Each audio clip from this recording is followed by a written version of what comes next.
Fatah Sano, Mohamed Diaby, Mohamed Kamara, merci à vous tous qui nous rejoignez en région. Vous êtes techniciens de ce côté, merci de votre fidélité. Tous les matins, on vous donne rendez-vous, mesdames et messieurs, chez les grandes gueules. Une nouvelle semaine qui démarre. Avec vous, auditeurs de valeur, vous faites le bon choix, évidemment. Plusieurs moyens s'offrent à vous. Cependant, pour interagir sur nos sujets, vous partez sur X, c'est ce qu'on vous recommande. D'ailleurs, fortement, vous le savez très bien, le hashtag espace GG. Sinon, le numéro, vous le savez, reste inchangé. 00224 657 39 13 13. Sinon, ça se passe également aussi sur YouTube. Eh ben, vous êtes très nombreux d'ailleurs à nous suivre là également aussi. Sinon, sur Telegram, là, vous scannez le code QR qui s'installe juste là. Et avec plaisir, vous avez la possibilité non seulement de regarder notre chaîne Espace TV en mode allez, HD. Sinon, ben, tout simplement, eh ben, les autres canaux s'invitent aussi dans la danse. 00224, je le disais tantôt, 657 39 13 13. Mais aussi sur WhatsApp. On parlera de vous dans la radio ce matin, on parlera politique entre autres, on s'intéressera aux vrais gens, mesdames et messieurs, et puis que dire des premières pluies donc à Conakry, les victimes de l'explosion de Kaloum en situation critique, on essaie de comprendre ce matin avec toute l'équipe de GG. C'est parti jusqu'au port de midi avec Jacques Léoua Leno, mon cher Jacques, bonjour. Bonjour Lamine, bonjour à tous. Mohamed Ali Kondé, bonjour. Bonjour à tous qui nous écoutent ce matin. Voilà, bonjour à vous Daouda Mohamed Kamara. Bonjour Lamine, bonjour à tous. Robert, bonjour Roby, bienvenue. Bonjour. Comment ça va ce matin? Ouais. Voilà, habillé en blanc, mais c'est un diable. Comment ça va? Ça va ce matin, mon cher Roby? Un blanc décomposé d'ailleurs, voilà. Rien à faire. Comment ça va ce matin? Comment un blanc décomposé? Écoutez, mon cher Roby, c'est pas du blanc ça, je suis désolé. Madame n'a pas bien travaillé là. Comment ça va ce matin? Bien. Bien. Ça va? Non, Ruby, c'est bien. Non, réponds pas, s'il te plaît. Ruby, s'il te plaît. Ruby. Le diable dans le blanc. Je comprends le sens de son attaque parce que tout le week-end j'étais sur eux. Les grandes gueules. Tu vois? Bien. Chez eux, ils ont, tu vois, les tratopelles, là, les camions de transport de conteneurs. Chez eux, ils mettent le sable, le ciment et le gravier et les attachent pour amener au chantier. Il est tellement intelligent. Mais c'est vrai qu'il n'a pas tort. Ah ben voilà. Il regarde son pouvoir. Plus que ça, rien à dire. Je t'avais dit, Ruby, de ne pas t'adresser à Tamba. Tu ne m'as pas écouté. Il sait pas que c'est mon aide de camp. C'est ça le problème en fait. C'est pas tout le monde qui t'aime les matins ici. Amis téléspectateurs, quand vous voyez à la télé, est-ce que c'est du blanc ou pas du blanc? À vous de juger. Rien à faire. Ah, mais t'as vu ce qu'il t'a fait? Mon cher Mohamed, bonjour. Bonjour Lamine. Vous connaissez ce film Vous connaissez ce film Le diable s'habille en Prada? Oui. Vous connaissez le titre? Oui. Le diable s'habille en Prada. Ça va, ça veut dire ce que ça veut dire. Tamba, bonjour. Oui, bonjour Lamine. Voilà. Bonjour à tous. J'imagine, parce que quand on parle des quartiers les plus sales de Conakry, on parle de Kaloum, mais qui sont ça? Mais je veux dire, entre votre quartier et pire, mon cher ami Tamba. Il n'y a plus hier. Mais ils ont le courant. Les grandes gueules. Mais ils ont le courant, ce que toi tu ne vois pas. C'est quoi ton problème? Mais comment ça? Tu peux dire Anta et ça, tu n'as pas besoin de le dire avec le geste qui va avec. Non mais en vérité chez nous c'est ça. Ah ben voilà. Oui, Mais c'est tous les réalité, quartiers. Ouais. Anta, laisse-moi terminer. Sangoya. Je crois que je comprends pourquoi Jacques intervient. C'est quoi? Tu veux dire- Là où Jacques habite. C'est pire. Non mais c'est en fait c'est si tu veux Les grandes gueules. il y a les ordures de Anta. En fait ce qui se passe plus sérieusement là-bas la mine, c'est que l'artère qui va servir de route, c'est même une sorte d'autoroute entre la transversale entre Anta pour la T6. Cette voie-là, tout au début, c'est devenu un marché. Et donc, voici ce qui se passe. Lorsque vous avez votre véhicule, vous êtes en train de passer, vous voulez utiliser la bretelle, et la mine, nos mères, elles enlèvent leurs étals, et dès que votre véhicule a passé, eh ben, tout se referme. Comme une gueule de baleine, de tout ce que vous savez. Mais la situation à Anta est particulièrement compliquée. Il y a une chose qui nous a fait rire, et je crois que c'est Jacques qui me décrivait ça. Ça y est, il n'y avait pas de béton là-bas. Bon, la route, on s'organisait pour qu'elle se fasse. Mais le jour où on coulait du béton sur cette voie, en fait, la machine vient et elle déverse du béton par-ci. Les mamans prennent leurs marchandises et passent de l'autre côté. Quand vous revenez, vous mettez du béton de là-bas, elles prennent, elles reviennent. Et donc, ça devient particulièrement compliqué. Et vous savez, les marchés en Guinée, c'est partout d'ailleurs, c'est un lieu par excellence de production d'ordures. Partout où il y a marché, on produit des ordures et en très grande quantité, j'ai envie de dire en plus grande quantité. Et donc, quand c'est comme ça, en l'absence d'un mécanisme de nettoyage, parce que c'est là le souci que nous avons, les ordures sont produites, il n'y a pas de point où l'on dirait à tous ceux qui ont une étale, à tous ces commerçants, voici le lieu de collecte, si vous voulez, de regroupement des ordures du marché.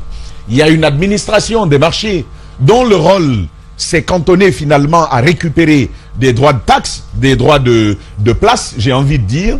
Et donc, eux, ils récupèrent l'argent. Il n'y a aucune réflexion sur comment on va nettoyer les marchés, comment on va les rendre salubres.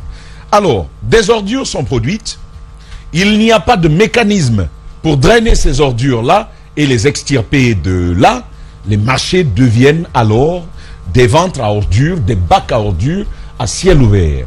C'est pourquoi, particulièrement lorsqu'il y a une pluie, vous voyez ce qui se passe. À la moindre petite pluie, parce que c'était pas une grande pluie ce qu'on a eu hier. Mais vous avez vu que ça a drainé des ordures de partout, mais en particulier sur ces marchés-là, sur des versants. La mine, ça nous pose un premier problème. Il y a eu un plan d'urbanisme, plan d'urbanisation, qui prévoit des marchés, qui prévoit des lieux, des aires de jeu. C'est des stades, ce que vous savez, qui prévoit des églises, qui prévoit des mosquées, qui prévoit des cimetières. Mais dans un pays où on n'a pas laissé un cimetière en paix, où on a morcelé un cimetière, qu'est-ce qu'on va laisser? Et donc, vous voyez bien que Conakry n'a pas de marché. Et les dames préfèrent les routes.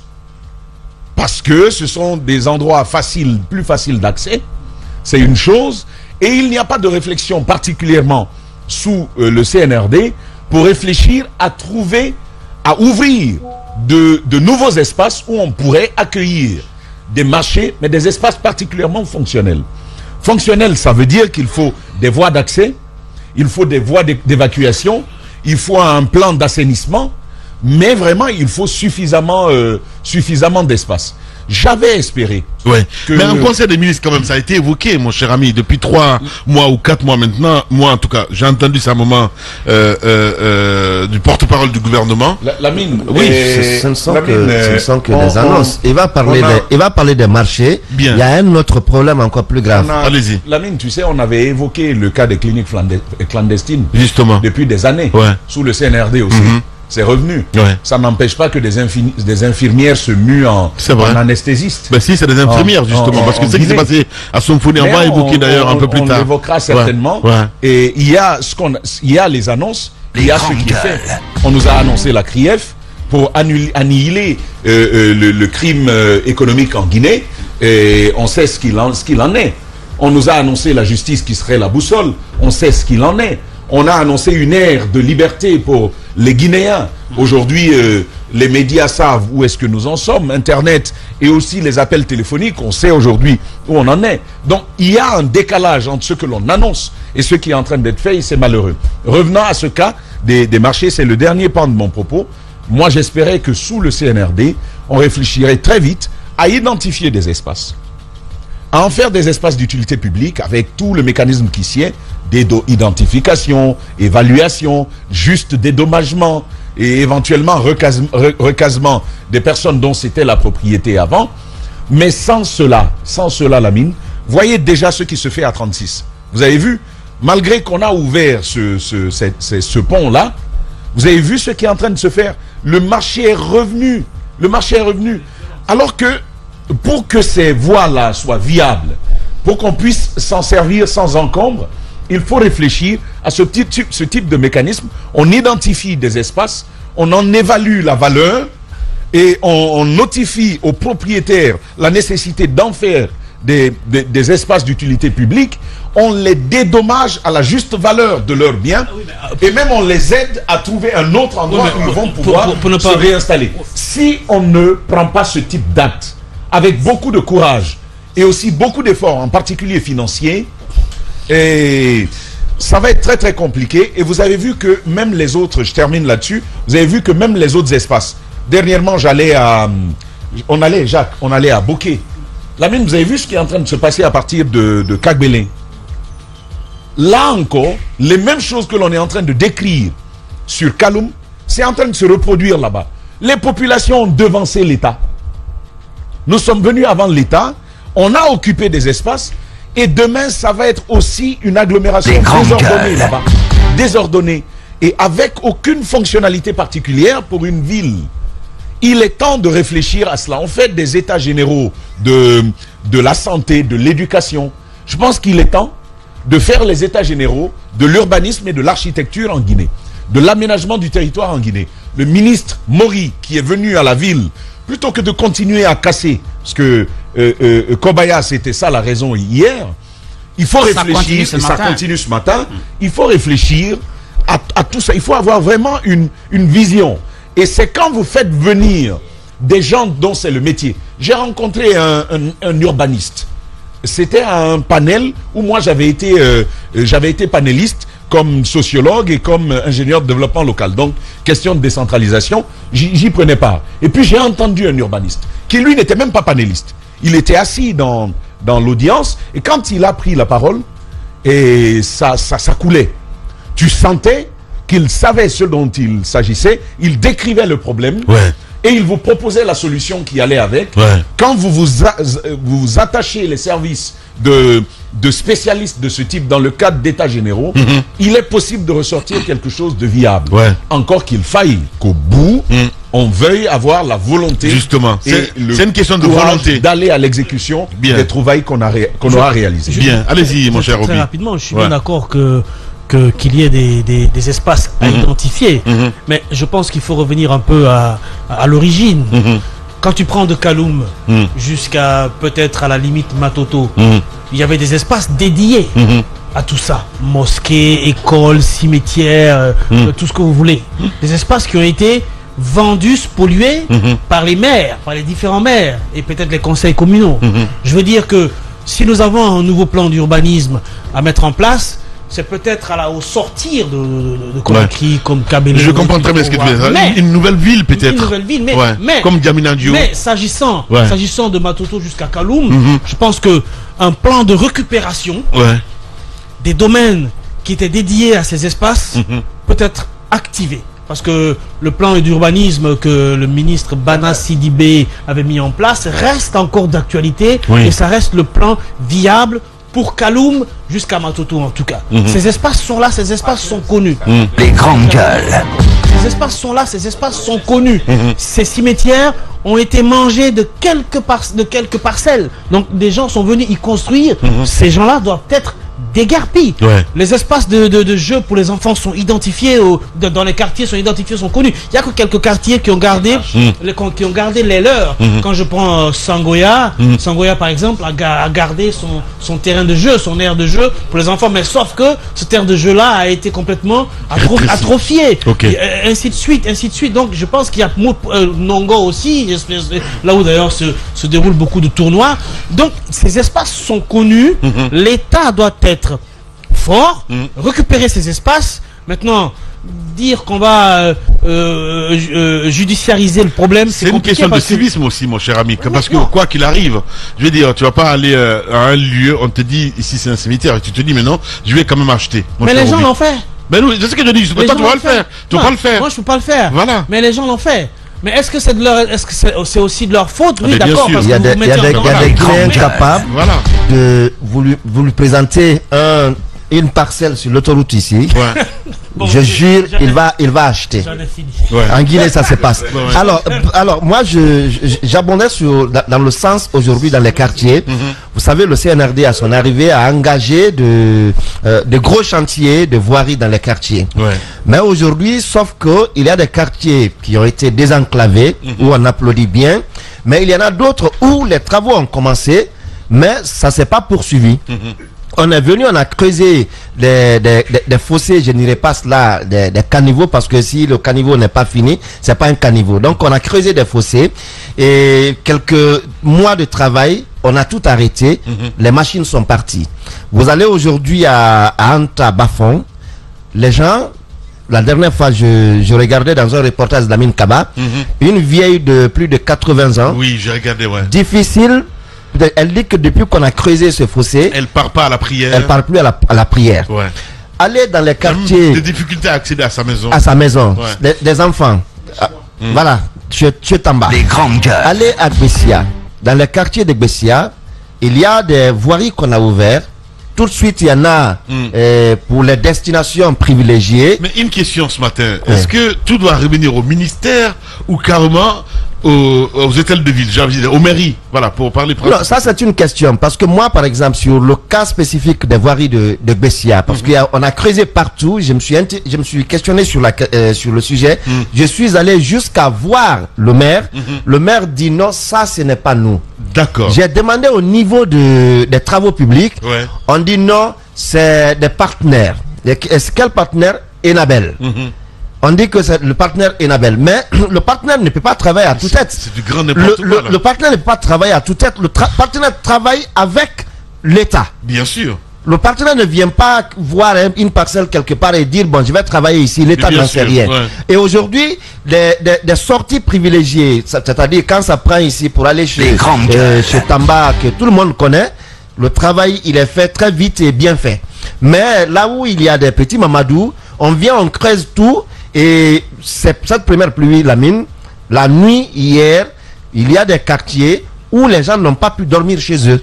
Parce que on a creusé, on est venu se limiter à un niveau, et l'eau vient, l'eau n'a pas de passage. Donc ça se reverse dans les concessions. À Gbessia, ce matin, j'ai été interpellé par des citoyens. Ouais. Qui n'ont pas dormi. Et on parle là de Kaloum tout à l'heure. Mais aujourd'hui, je crois qu'il faut les voiries qui ont commencé dans les quartiers, il faut les terminer. Sinon, on risque de faire des victimes. Parce que l'année dernière déjà, il y a beaucoup de personnes qui en sont mortes et des blessés, on en a enregistré. Et cette année encore, si la pluie trouve les travaux à la même situation, ça veut dire qu'on aura aussi d'autres victimes. Moi, j'ai posé une question là-dessus, sur ces retards. J'ai sollicité le département pour comprendre, parce qu'ils ont commencé chez nous il y a déjà une année. Et ça n'évolue pas. Et donc, quand j'ai posé la question, voici la raison, Lamine. L'État a manqué d'argent. D'accord. On a engagé des entreprises qui ont commencé du travail, pour la plupart par leurs propres ressources. Sur fonds propres. Sur fonds propres. Ouais. Maintenant, elles regardent. Ouais. Et puis elles regardent. Elles regardent. Oui, les entreprises regardent. Et puis elles sentent qu'elles ne vont pas être payées. Donc ça fait que finalement, Jacques, on peut se brûler ici. Bien. Ah, ce garçon-là, c'est pas possible. Ouais. Elles font, finalement, elles ont. Donc, à l'État, on m'a dit, il faut supporter, parce que c'est pas nous qui avons payé. On ne peut rien imposer à ces entreprises. Et ça risque de faire des jours. Et ça risque de faire, même cette année encore, on sera de bien. Allez-y, ça c'était votre passage. Cher Tamba, on fait de la télé. On me traite de diable dans ce studio, mais si tout le monde voyait ce que Tamba fait, je pense que je serais l'ange. Bien. Lui, ça va. Voilà, mon cher Obi. Toi, depuis 10 ans, t'es le diable. Voilà. Allez-y, mon cher Jacques. Au-delà donc de tout ce que les collègues ont déjà évoqué, peut-être que dans les réflexions, si on accepte bien sûr d'en avoir sur le sujet, il faut aller au-delà des marchés, de leur place, et puis toucher un peu à la question même du développement, donc du développement économique de notre pays. Parce que il y a toujours un lien entre notre État. Mais si tu as les responsabilités d'abord, parce que moi, ce que Daoud a dit ce matin par rapport à Enabel, par exemple, pour prendre l'exemple sur Enabel, à dire que non, mais c'est pas nous, c'est Enabel. Moi, j'arrive pas à comprendre. Enabel n'est pas retrouvé là si ce n'est pas l'autorisation de l'État, hein, ce que je sache, mon cher ami. Non, c'est partenaire qui accompagne. Mais c'est ce que je dis justement. Voilà. Vous ne pouvez pas dire à quelqu'un qui est venu vous aider, écoutez, quand il y a problème, c'est vous.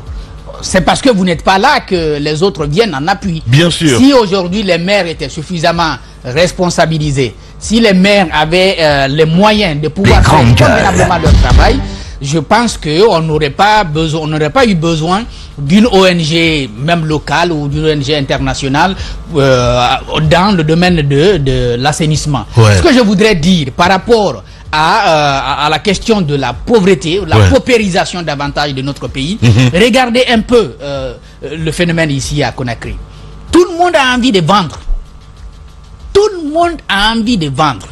C'est-à-dire des jeunes filles qui auraient dû être dans des ateliers de couture, dans des salons de coiffure ou à l'école pour apprendre, ont une petite assiette avec quelques aubergines ou quelques gombos sur la route en train de vendre. Les grandes gueules. Et c'est de l'informel. Non seulement ça ne leur profite pas, c'est-à-dire ça ne profite pas assez à leur famille, parce qu'il faut vendre toute la journée, avoir le prix d'1 kilogramme de riz et puis un peu de poisson, aller préparer. Donc ça ne profite pas assez aux familles, mais ça ne profite pas non plus aux municipalités. Bien. Parce qu'on est bien dans le cas de l'informel. Alors tant qu'on est dans cette situation, vous avez les marchés qu'on a maladroitement installés au niveau aux bordures de route. D'ailleurs, avec l'ancien maire de Matoto, on nous apprenait que Anta, là où le marché se trouve actuellement, ce n'était pas fait pour un marché. C'est parce que lorsqu'il y avait l'usine d'Anta qui fonctionnait, donc il y a des gens qui ont commencé à vendre du riz, le petit commerce, pour ces vendeurs-là. Et progressivement, puisque l'État laisse tout progresser devant lui, tout grossir devant lui sans agir, c'est devenu le marché qu'on a aujourd'hui. Et au moment où il y a ce marché qui s'est transporté, donc qui a débordé, qui s'est transporté sur les routes, il y a l'ancien site d'Anta qui est vide. Donc l'ancien site d'Anta, donc de la société, de l'usine elle-même, est vide et c'est un peu à l'intérieur du quartier, c'est un peu vers chez les Tamba là. Donc cet espace-là est vide. J'apprenais qu'il y avait des réflexions à l'époque, comment transférer, n'est-ce pas, le marché de ce côté. Mais vous savez ce qui se fait, c'est parce que il n'y a pas de moyens. Bon, je ne dis pas il n'y a pas de moyens. On ne se donne pas les moyens d'agir. On ne se donne pas les moyens d'agir. J'ai vu la dernière fois les véhicules très très jolis de la brigade de protection des infrastructures routières. La brigade là travaille avec la Géroute. Partout où la Géroute travaille, on essaye de faire en sorte que ces gendarmes-là interviennent pour éviter qu'on occupe de façon anarchique ces voiries. C'est la brigade-là, en fait, qui a dégagé Anko 5 et donc qui avait tenté de dégager... Anko 5, le marché est revenu. Oui, mais ça allait revenir. Ça allait revenir. D'abord, à Anta, là-bas, je crois que la force des femmes... Ça n'a duré qu'un mois. Non, la force des femmes d'Anta, c'est une force extraordinaire. Parce que... Malgré les accidents, parce qu'on sait très bien, en 2016, il y a eu quand même plus de 10 morts là-bas. Ils ont pu... Voilà, et ça fait peur à personne. Ils avaient pu dégager la voie qui mène à Sonoko, donc la voie qui mène à Sonfonia. Maintenant, la voie qui mène à T6, là, eux-mêmes, ils ont regardé, je crois, ils se sont dit, non, il faut laisser comme ça. C'est vrai. Il n'y a plus de passage. Ils ne pouvaient pas. Mais c'est parce que vous ne pouvez pas agir avec force lorsque vous n'avez pas où recaser. Justement, une autre solution. Et aujourd'hui, il n'y a pas d'autre solution. Après, l'autre chose, l'administration du marché, qui n'arrive pas quand même à jouer convenablement son rôle. Parce que vous ne pouvez pas voir ce marché déborder, même si... Parce que les femmes, on les interroge, les reporters partent à chaque fois et puis elles vont vous dire « Ah, c'est parce que nos maris ne travaillent pas, nos enfants ne travaillent pas, on est obligé de vendre pour subvenir aux besoins de nos familles. » Bon, parfois on peut prendre ça comme une excuse, mais tant que le niveau de pauvreté est ce qu'on est, comme ce qu'on est aujourd'hui, vous ne pouvez pas opposer autre chose à cela. C'est la vérité. Les gens ne pouvaient pas prendre du plaisir à venir s'asseoir au bord de la route et puis continuer à vendre. C'est pourquoi dans les réflexions, peut-être qu'avec ceux qui sont là, donc le CNRD, on n'aura pas de solution. Eux, ils ont d'autres préoccupations. Mais il faudrait que dans l'avenir, il y a un véritable travail sur la question des marchés et sur la question du commerce à tout va. Donc, ce commerce-là qui est en train de se développer et qui n'est pas structuré, qui n'est pas organisé. Peut-être que si on prend aujourd'hui ceux qui sont un peu formalisés, on ne pourrait même pas remplir les marchés. Si on dit aujourd'hui, voici, on va prendre seulement ceux qui sont formalisés et qui payent des taxes à la municipalité, donc qui participent à partir de leur activité au développement des communes, vous ne pouvez pas voir le marché de Matoto rempli, vous n'allez pas voir le marché d'Anta rempli, vous n'allez pas voir le marché d'Anko 5 rempli et donc débordé. Il y a beaucoup plus ceux qui sont dans l'informel et ceux qui, évidemment, participent au développement du pays en réalité. Et ces femmes-là, bon, je les aime bien, mais elles participent beaucoup aussi à, si vous voulez, à l'insalubrité de notre pays. Et il n'y a pas de mécanisme derrière pour la gestion de ces ordures. Voilà, ces femmes, il faut qu'elles le sachent aussi, hein, mon cher Jacques Liwaleno. Vous êtes chez les GG. Continuez à réagir, mesdames et messieurs, via nos différents canaux, évidemment, les différentes plateformes. Là, ça se passe là, le hashtag espace GG, si vous êtes sur X. Sinon, le numéro, vous le savez très bien, reste inchangé. 00224 657 39 13 13. Eh bien, également aussi hein, sur Telegram, vous le savez très bien, le code QR qui s'installe juste là. Là, vous scannez et vous avez la possibilité de regarder la chaîne en HD. On s'intéressera un peu plus tard à d'autres points, évidemment, des sujets abordés ce matin dans notre émission. Décès donc en mer. Plusieurs Guinéens perdent la vie au Sénégal. Et que dire du CNT ce matin? Honnêtement, donc le CNT a-t-il voté une loi à risque? On pose cette question ce matin. Abdoulaye Guirassi est économiste. Eh bien, vous allez l'entendre ce matin dans cette émission. Et puis, Tamba a évoqué un décès en couche. Donc, entre incurie donc des soignants et passivité des autorités, nous allons nous intéresser ce matin dans cette émission Les Grandes Gueules. Mohamed Ali, on revient sur cette question d'insalubrité en Guinée. Lamine. À Conakry. Oui, effectivement. J'aimerais commencer là où les autres ont chuté. Pour faire remarquer que, pour moi, Lamine, l'une des valeurs de la gestion publique notamment, c'est l'anticipation. L'une des caractéristiques, c'est l'anticipation. Prévenir. Il faut anticiper pour ne pas subir. Mais de ce que je sais de la création de nos quartiers, de nos villes, de nos communes. La création. Oui, parce que en fait c'est comme ça. Tel quartier a existé depuis quand? On l'a érigé en quartier depuis quand? Comment est-ce que c'est organisé? Où se trouve le marché, le terrain, etc., etc. De ce que je sais, Lamine, l'État n'a jamais rien anticipé, l'État n'a jamais rien créé. C'est les citoyens qui viennent s'établir. D'abord une famille, ensuite les amis de la famille. Après, ça c'est une autre question, parce que tu parles de démographie là, mon cher Mohamed. Si vous voulez parler de démographie, mais moi je suis parler. C'est parce qu'on a parlé de aujourd'hui on n'a pas de place et puis les populations envahissent les lieux publics. Ce qu'on dit de Anko 5 ou des autres quartiers, c'est que c'est la route qui est venue trouver les vendeuses là-bas, justement. Parce qu'à la base, ce n'était pas une route principale. Mais si, Mohamed Ali. Mais si, je suis désolé. Tu parles d'Anko 5 là. Allez-y. Non, je ne parle pas que d'Anko 5. Allez-y par exemple. Les grandes gueules. Allez-y par exemple en Soumania ou dans d'autres quartiers. Je donne un exemple. À la base, on a grandi par là-bas, non? Anko 5. Bien. Anko 5, c'est pas la route qui a trouvé les femmes là-bas. Hein. Là-bas, c'était simplement une cité. C'est vrai que cette route-là, elle existait. Là même, tu sais, de Samboya. Mais bien sûr, je sais. Mais c'est son visage que je regarde, Mohamed Ali. Mais c'est pas le marché.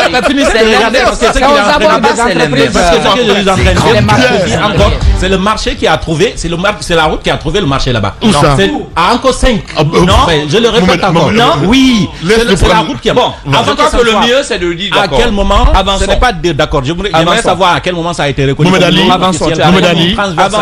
Ali. N'avançons pas. Non, mais les transversales ont été tracées, on dit, c'est sous Bana Sidibé. C'est ce que je suis en train de dire. Et ça remonte à... Les transversales, cette route par exemple.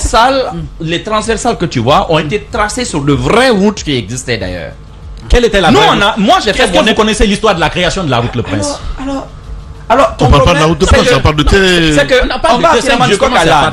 On ne va pas de coq à l'âne. C'est toi qui ne comprends pas parce que tu répond pas. Dès qu'on répond, dès qu'on commence, tu poses une autre. Finalement, c'est pour cela que je dis le mieux, c'est que tu continues dans ton analyse. On répondra après. Merci. Voilà, c'est mieux comme ça. Je répète ce que j'ai dit. Merci. Souvent, les routes officielles qui à la base ne sont pas des routes officielles viennent trouver les marchés à leur place. C'est ce que j'ai remarqué. En fait, je suis en train de le développement de la démographie dans nos différents quartiers fait que l'État n'anticipe pas justement. Tu me rejoins. C'est les gens qui viennent. C'est ce que j'essaie de dire, Lamine. C'est les gens qui viennent, qui décident. Bon, nous on habite là. À côté, on va faire notre marché. Et par là, on va enterrer nos morts. Et par là, on va faire. Les enfants choisissent d'aller jouer au football là-bas, etc., etc. Finalement, ça commence à se développer et ça devient un quartier. Je citais le cas d'Ansoumania parce qu'il y a 10-15 ans là-bas, ben, c'était presque inhabité. Aujourd'hui, on est en train de développer cette partie-là parce qu'il y a des constructions, il y a le terrain de etc. En Soumania, par exemple, la route existait. En Soumania, du rond-point de la T9 jusque là où on avait prévu pour le stade, la route existait. Peut-être que ce n'était pas on va le laisser mais finir. c'était déjà tracé. On va le laisser finir. Merci de me laisser finir. Acceptez ce que je suis en train de dire. Voilà, c'est son opinion. Même si tu prends les murs. Oui, même si je prends les murs. Les gens ils diront à la fin qui a pris le mur. Voilà. Donc je suis en train de... Je répète encore ce que je suis en train de dire. C'est que le plus souvent, c'est les citoyens qui viennent décider. Ici, on en fait notre cimetière. Ici, on en fait notre marché. Et les gens s'établissent à ce niveau. Et ils développent leur activité au fur et à mesure. Et l'État vient plus tard. L'État vient plus tard pour essayer de déguerpir les uns et les autres parce que on a décidé qu'ici on va mettre du goudron puisque ça traverse plutôt c'est plus facile de traverser par là pour aller de l'autre côté parce que il y a aucun plan et vous l'avez dit ici sous Alpha Condé on nous parlait de Conakry Vision 2040 où on nous a dit ceux qui doivent quitter, ce qu'on doit construire et à quoi la Guinée va ressembler, Conakry va ressembler en 2040. Aujourd'hui, on ne parle plus de ce projet. La fois dernière, j'écoutais le ministre des Transports, Félix, quand il était encore là, qui nous parlait de la reprise d'un projet qui devrait permettre de déboucher certaines artères. Quelle solution aujourd'hui, Mohamed Ali? La solution, c'est ce que Tamba a donné. Il faut consulter des spécialistes. Il faut trouver un projet. Il faut d'abord faire des études. Y sortir un projet et conformer les uns et les autres à ce projet-là parce qu'on sait où nous sommes. Et on sait où nous sommes en train de partir. Il ne s'agit plus de venir dire, vous êtes là, vous êtes au bord du marché. Eh bien, quittez, parce que vous les faites du tort, ils ne vont jamais quitter. Ces femmes-là ne vont jamais quitter. Ça, c'est un pan. L'autre pan, puisqu'on parle d'insalubrité, c'est le rôle qu'on attribue souvent aux différents maires dans les différentes communes. Aujourd'hui, à Conakry, ils sont très très nombreux.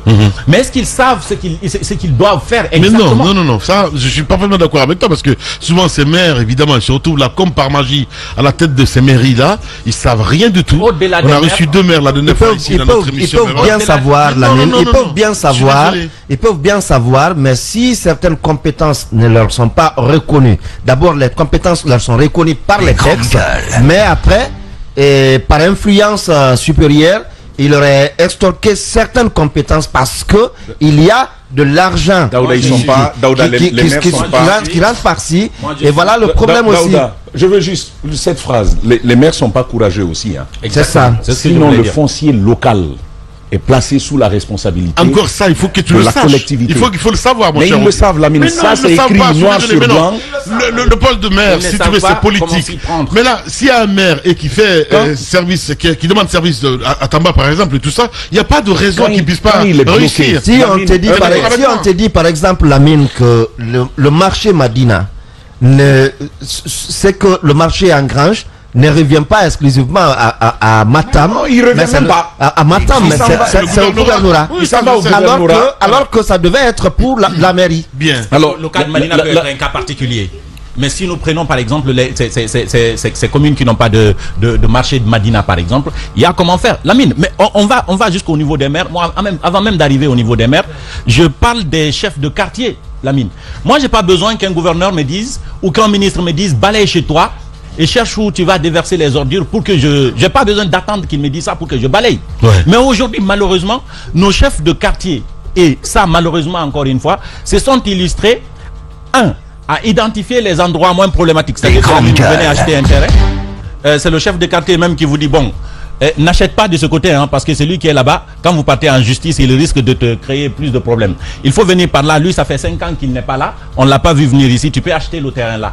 Ils savent qu'on a acheté tous les terrains, mais ils connaissent les terrains moins conflictogènes et ils vous mettent sur ça. Les chefs de quartier, servent à identifier ces terrains-là. La deuxième des choses, c'est de vendre ça c'est courant, c'est de vendre les certificats de résidence. Que tu sois de son quartier ou pas, qu'ils te connaissent ou pas, tu dis tu fais certificat de résidence, tu payes 20 000 et puis tu remplis toi-même. Tu vas, tu déposes où tu veux. Moi, je peux habiter dans tous les côtés. Merci beaucoup, Mohamed. Il faut commencer justement par ces quartiers. Il faut commencer par ces chefs de quartier et justement venir au niveau. Donc les chefs de quartier sont à la base de l'insalubrité. Mais c'est les premiers. Mais non, mais attendez. C'est les premiers, Lamine. Les chefs de quartier. Vous avez vu vous avez un quartier qui n'a pas de chef. Non, ils sont à la base de l'insalubrité. Vous en rigolez? Ça vous fait rire? Ça fait rire, Mohamed Ali. Ce que je voulais, ça devrait pas vous faire rire. Ça devrait pas vous faire rire parce que c'est sérieux ce que je dis. Donne-moi juste des grandes gueules. La mienne ne pas. Les chefs de quartier ne sont pas à la base quand même de l'insalubrité, Mohamed Ali. C'est le sujet ce matin. C'est qui? Mais c'est le sujet ce matin. C'est qui est à la base? C'est le civisme de ces femmes-là qui sont dans les marchés. Je suis désolé. Qui gère ces femmes? Non, tu vas pas dire que c'est les chefs de quartier qui sont à la base de ça. Les femmes là. Non, Mohamed Ali. Les femmes là. Vous tapez sur les femmes. Moi, je pense qu'il y a beaucoup parce que Mara vous a dit qu'on va aller vite, on va aller vite. Attention à ne pas accuser fortuitement ces femmes. Qui payent quand même les droits de place et parfois même les droits de nettoyage dans les marchés. Sauf que, attends, Mohamed Ali, si tu permets, sauf que la commune ne joue pas son rôle. Les femmes-là, je vous assure que ces femmes-là sont extorquées de tous de l'argent qu'il faut pour non seulement s'installer, et le soir, je pense qu'elles payent bien pour le nettoyage. Ce qui n'est pas fait. Ce qui n'est pas Merci fait. beaucoup. Non, elle paye au noir. Elle paye au noir. C'est ça la vérité. Je vous donne un exemple. Mais au noir. Elle paye en tout cas. Elle paye au noir. Elle paye. Non, c'est au noir. Je crois pas. Elle paye au noir. Je crois pas que ce soit. Allez, il va finir s'il vous plaît. Allez, alors, ce que j'étais en train de dire par rapport au chef de quartier, je voulais terminer là. Ouais. Si on demandait à chaque chef de quartier de nettoyer, de rendre son quartier propre et que chaque chef de quartier devrait être évalué sur cette base-là, penserait qu'on aurait trouvé une commune sale? Non, on n'en trouverait pas. Et c'est avec ton salaire de lance-roquette là qu'ils vont nettoyer les quartiers. Non, même pas de salaire. C'est toi qui va leur donner les moyens. L'organisation financière. Ils n'ont pas de salaire. La SNFPE, comment vous l'appelez, la Société nationale de salubrité publique, elle-même n'a pas d'engin. Vous n'avez pas besoin.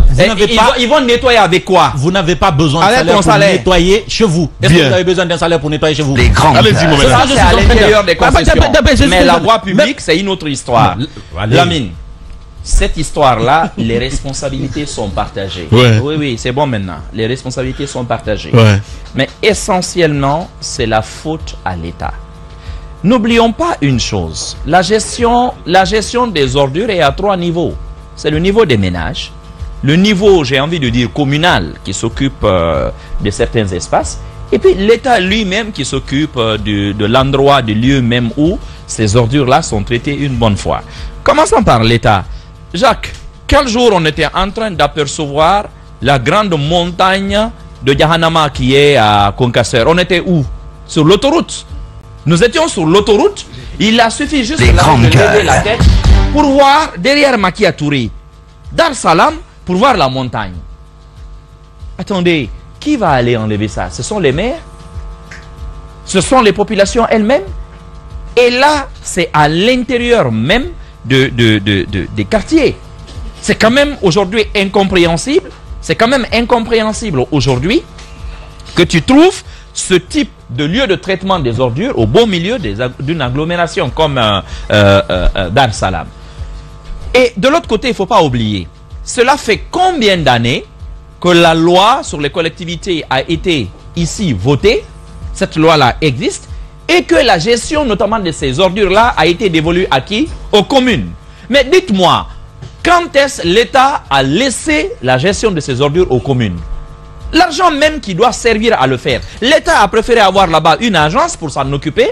Et comme ça, c'est géré depuis, comment ça s'appelle? Depuis l'administration centrale. C'est géré depuis le département. Plutôt que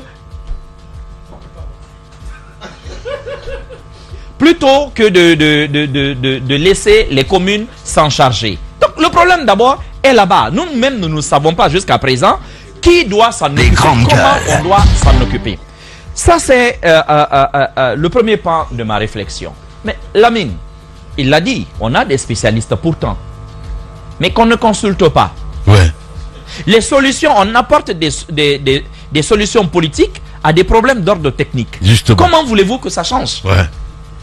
La Guinée est quand même un pays curieux. Ils déboursent de l'argent, ils forment des générations d'ingénieurs, de cadres de tout genre. Ils leur donnent de la valeur et tout, plutôt un équipement intellectuel et technique. Et puis derrière, ils ne l'utilisent pas. Ouais. Derrière, ils ne l'utilisent pas. C'est une triste réalité. Ces cadres, ils sont là. Il le combat plutôt. Ils le combattent. Non. Je me souviens quand Ils même. le combattent. Et ce problème est là, Lamine. L'ex-maire de Matoto, à un moment, commençait à draguer un peu Tamba ici pour pouvoir l'aider un petit peu à mettre des choses en place et tout Ouais, ce ils vont avoir des problèmes. Est-ce que c'est allé jusqu'au bout? Gros point Non, mais ils d'interrogation. vont Je me souviens quand même. avoir des problèmes tous les deux. Voilà. Ce qu'ils font. Mamadou Batos. Mais attends, ce Voilà. qu'ils font, je vais te dire, Mara. Et non seulement on va pas te faire appel, parce que l'objectif c'est pas d'avoir des résultats. Deuxièmement, même quand ton nom est sur le point de passer quelque part où tu peux avoir de l'influence, ils sont pressés d'aller l'écraser. Et de Incroyable. faire en sorte... Moi, Les combien de grandes fois gueules. on m'a interpellé pour parler d'un ministre dont le métier a consisté à me bloquer de partout. Je me dis, mais lui, c'est quoi son problème, quoi? On ne t'empêche pas de travailler, mais on étudie pourquoi. Quand tu as une opportunité, tu dis, je vais aller me former pour revenir aider mon pays dans les endroits où je sais que je peux l'aider. Ouais. Mais vous voyez un peu, non seulement on déteste de bien faire, mais on déteste aussi ceux qui peuvent faire. Ouais. Et donc, à la moindre petite occasion, on ferme. Justement, Pour éviter parce que tu aies des résultats parce que- là où eux ne peuvent pas C'est un complexe. en avoir. C'est un complexe. C'est malheureux. C'est un complexe. C'est malheureux. J'ai l'habitude de vous le dire. Ouais. Pour moi, le problème essentiel de la Guinée, c'est parce qu'on n'a pas de leader. On a eu beaucoup de chefs. Et le chef, vous savez, c'est tout le monde à son service. Le leader, c'est l'inverse. Ouais. Le problème, c'est là. Il n'y a pas de vision et les gens ne pensent qu'à leur pense. Ils ne pensent qu'à leur ventre. C'est cela la réalité. Pourquoi ils le font? Il faut les comprendre. Ils se disent, si je laisse tel cadre très bien travailler, il va être en lumière, il va être mis en peut lumière. m'effacer. Et là, je risque mon poste. C'est ça leur mentalité. Alors que le leader, grandes gueules. généralement observé, la plupart des très grands leaders dans le monde, souvent ne sont pas forcément des grandes lumières intellectuelles. C'est pas des gens qui ont des agrégations, qui ont des doctorats. Non. Ce Le sont cas parfois des Sékou Touré. personnes Des lambda grandes gueules. simples, parfois qui n'ont même pas poussé des études, mais savent comment utiliser les talents des autres. Aujourd'hui, le problème essentiel de Conakry, c'est quoi? Conakry est en train de grandir à une vitesse vertigineuse. Au même moment, l'État, dans ses réflexions, Dis plutôt- lui ne progresse pas. Conakry est rempli, c'est fini. Non, c'est pas C'est fini. pas fini. Excuse-moi, Non, c'est pas fini. Tu te trompes. C'est une question de Je te vision. dis Non, que non, c'est non. pas fini. C'est une question je de te vision. donne 5 à grandes 10 ans, tu Bien. verras, dans 10 ans, tu Ouais. verras qu'il n'y aura plus d'espace Ouais. entre Dubreka et Tanéné. Non, mais justement, au fait, Tu comprends parce que là aussi, ça, on n'est plus à Conakry. Ça, c'est le grand Conakry. non. Quand on parle de Conakry, Tu n'as c'est pas fini. On a fini avec Conakry. Tu n'as pas compris. On est maintenant en train d'aller. On dit, grandes oui, gueules. oui, tu à peux donner le Dubreka, nom que tu veux. Poya. Tu Bien. peux donner le nom que tu veux, mais Dubreka dont tu parles, tôt ou tard, ça va être absorbé. Ça deviendra Oui. un quartier de la capitale. Évidemment. Tôt ou tard, à cette allure. Donc, vous voyez, sur le plan même de l'urbanisme et de l'habitat, Ouais. il a parlé tout à l'heure d'architecture. L'architecture, on ne nous propose rien. C'est une ville qui est en train de gagner Ouais. en superficie, mais qui ne gagne pas en hauteur. Ça, c'est déjà un autre problème. Lamine, lorsque tu as des quartiers ici, par exemple, quand tu prends des quartiers comme Lambagné, où les villas sont individuelles, ainsi de suite, quand tu prends leur population par rapport au kilomètre carré, tu verras que c'est des quartiers généralement moins peuplés que si tu prenais Bessia Ou Bonfi. ou Bonfi, Ouais. à cause de la densité. Alors aujourd'hui, qu'est-ce qu'il faut faire? Les autres pays, ils ont analysé, ils sont allés beaucoup plus vite. Il faut déjà gagner d'ailleurs en hauteur.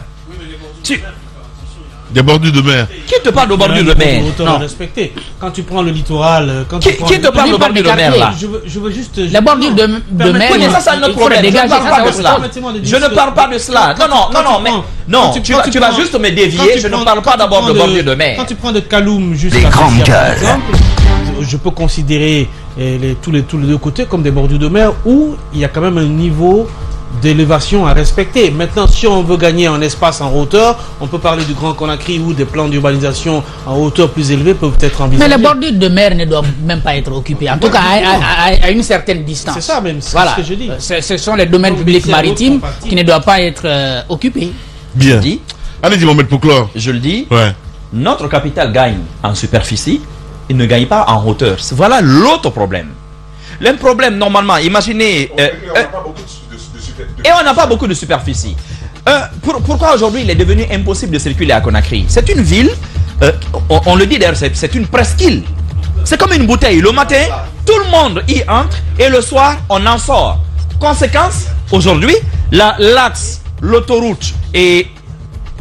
Allez-y. L'axe, l'autoroute et la route du Nord, ce sont des routes qui ne suffisent plus.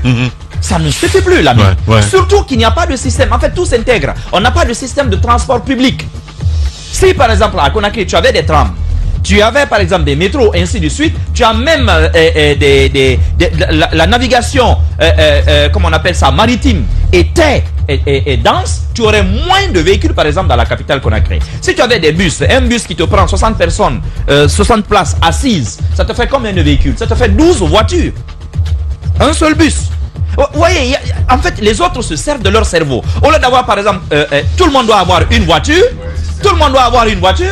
Non, qu'est-ce qu'on fait? On dit, bon, on va mettre suffisamment de bus quand même pour gérer, pour amoindrir l'impact. En le faisant, tu vas...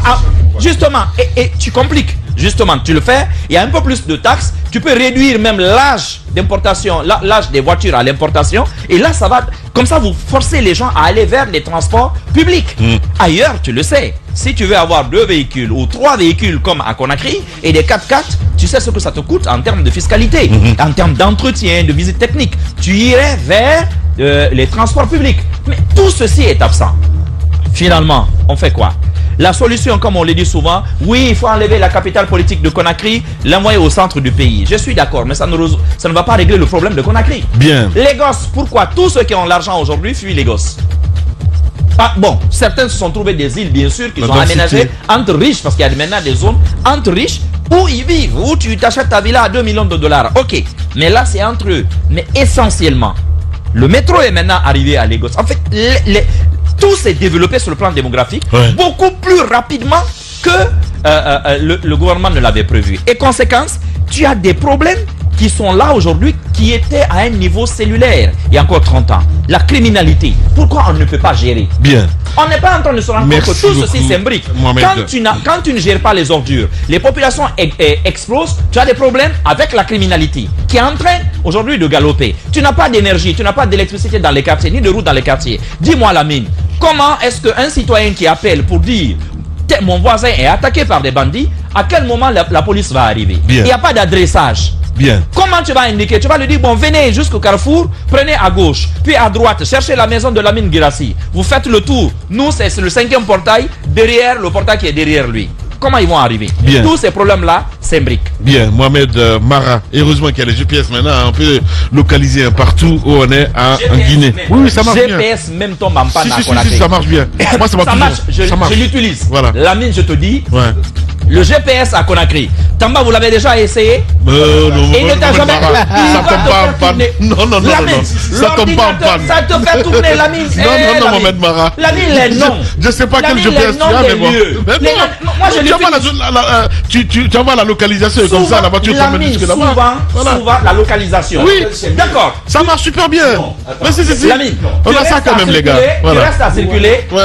La semaine dernière, où il y a 3 mois, tu es passé par cette route, tu trouves que Ndiakanké a acheté le terrain au beau milieu de la route et il est en train d'ériger son immeuble. Tu es en train de faire le tour. Google est en retard sur la manière dont les Ndiakanké et leurs cousins Peul sont en train de construire les trucs là.